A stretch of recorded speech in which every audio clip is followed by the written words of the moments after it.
Selamat pagi dan salam sejahtera buat kita semua. Di sini saya akan mempresentasikan hasil kerja laporan akhir kami. Sebelumnya saya akan memperkenalkan diri kami terlebih dahulu. Saya Sugiarti Senipar dari kelas A4 dan rekan saya Egil Finansia dari kelas A3. Sebelumnya saya meminta maaf kepada ibu dosen pengampu karena di dalam video ini hanya ada saya sendiri dan teman saya Egil Finansia tidak dapat hadir dalam video ini karena dalam keadaan sakit. Semoga ibu dosen pengampu dapat memakluminya. Teori luas lahan. Menurut Mulyarto, lahan merupakan salah satu faktor produksi yang merupakan pabrik hasil-hasil pertanian, yaitu di mana tempat produk itu berjalan dan dari mana hasil produksi keluar.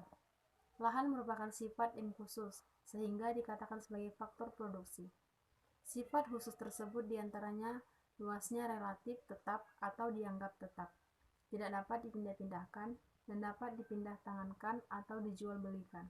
Semakin luas lahan yang diusahakan, maka produksi yang dihasilkan secara kuantitas akan cenderung meningkat. Hubungan antara luas panen dengan produksi di Kabupaten Serdang Bedagai, Sumatera Utara.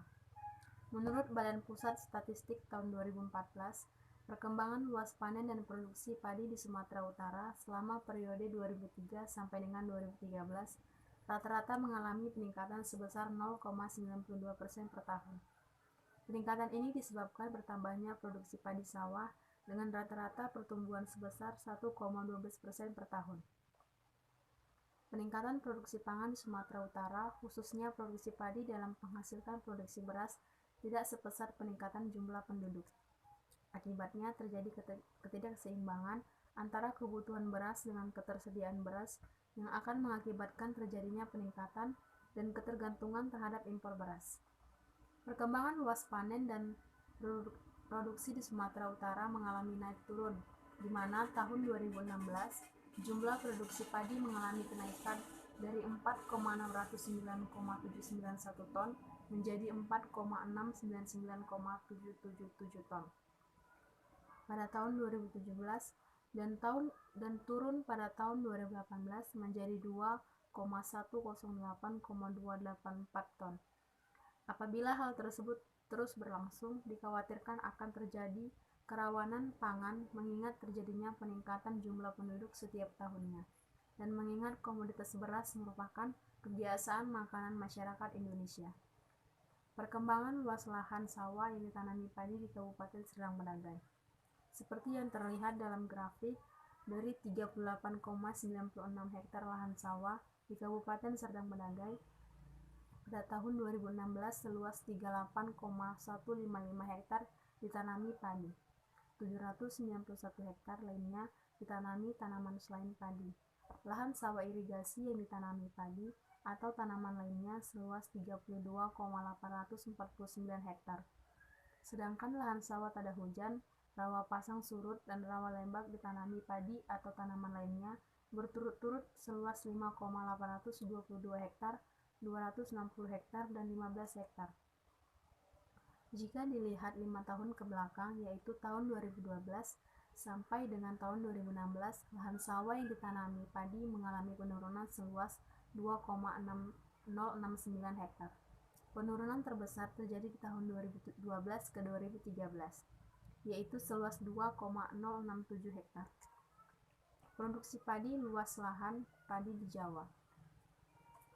Produksi padi di Jawa selama periode 2001 sampai 2008 mengalami pertumbuhan yang positif sebesar 2,03% per tahunnya, dan pertumbuhan itu merupakan hasil dari peningkatan luas lahan dan peningkatan produktivitasnya. Sedangkan untuk produksi padi selama periode 2001 sampai dengan 2008 mengalami pertumbuhan yang lebih besar. Hasan 2009. Tanaman padi atau Oryza sativa termasuk kelompok tanaman pangan yang sangat penting dan bermanfaat bagi kehidupan masyarakat Indonesia. Sampai saat ini, lebih dari 50% produksi padi nasional berasal dari areal sawah di Pulau Jawa. Sehingga apabila terjadi penurunan tingkat produksi dan produktivitas padi di Jawa secara drastis, maka dapat mempengaruhi ketersediaan beras nasional dan akan berdampak negatif terhadap sektor-sektor lainnya. Mengapa produktivitas padi belum optimal?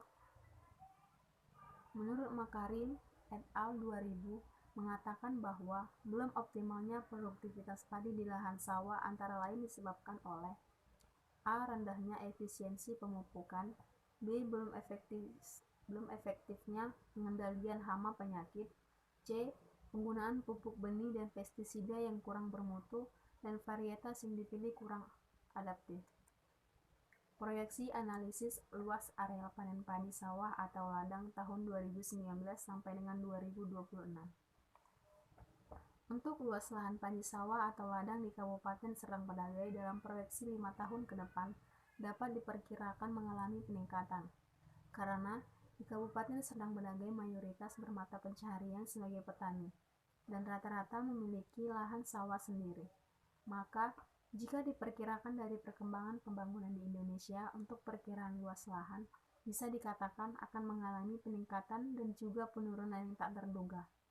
Namun, untuk produksi panennya bisa saja meningkat, karena semakin berkembangnya zaman, para petani juga mendapat bibit padi yang memiliki umur pendek sehingga mendapat panen dalam setahun 2 kali.